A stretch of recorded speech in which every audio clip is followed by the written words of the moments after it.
রাফা এবং গাজায় ইসরায়েলি অভিযানের বিরুদ্ধে ফিলিস্তিনিরা লড়াই চালিয়ে যাবে বলে ঘোষণা দিয়েছে দেশটির সশস্ত্র গোষ্ঠী হামাস। ইসরায়েলের আগ্রাসন যতই দীর্ঘ হোক না কেন তার ফলাফল শূন্য, এমন হুঁশিয়ারি দিয়ে এক ভিডিও বার্তায় হামাসের একজন মুখপাত্র এই কথা জানিয়েছেন।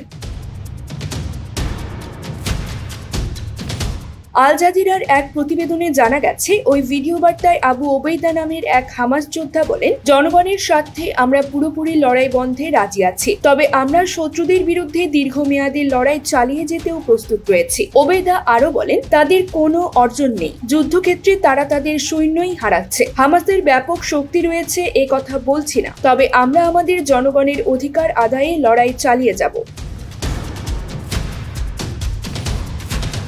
আবু ওবেইদা বলেন, হামাস ইসরায়েলি শতাধিক যুদ্ধযানকে লক্ষ্যবস্তু বানিয়েছে, যার মধ্যে রয়েছে ট্যাঙ্ক, সেনাবাহিনী বহনকারী যান, বুলডোজার। এছাড়া হামাস টানেলে হামলা সহ রকেট ও মর্টার শেলের মাধ্যমে অনেক ইসরায়েলি সেনার প্রাণ নিয়েছে।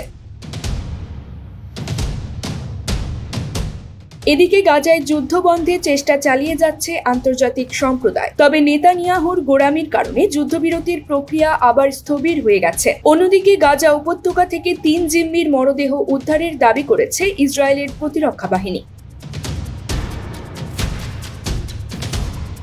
গত 7 অক্টোবর ইসরায়েলি স্মরণকালের ভয়াবহ হামলা চালায় হামাস। এই হামলার পর গাজায় পাল্টা হামলা শুরু করে ইসরায়েল। দীর্ঘ 8 মাসের বেশি সময় ধরে ইসরায়েলের চালানো হামলায় প্রায় 35,000-এর বেশি ফিলিস্তিনি নিহত হয়েছে।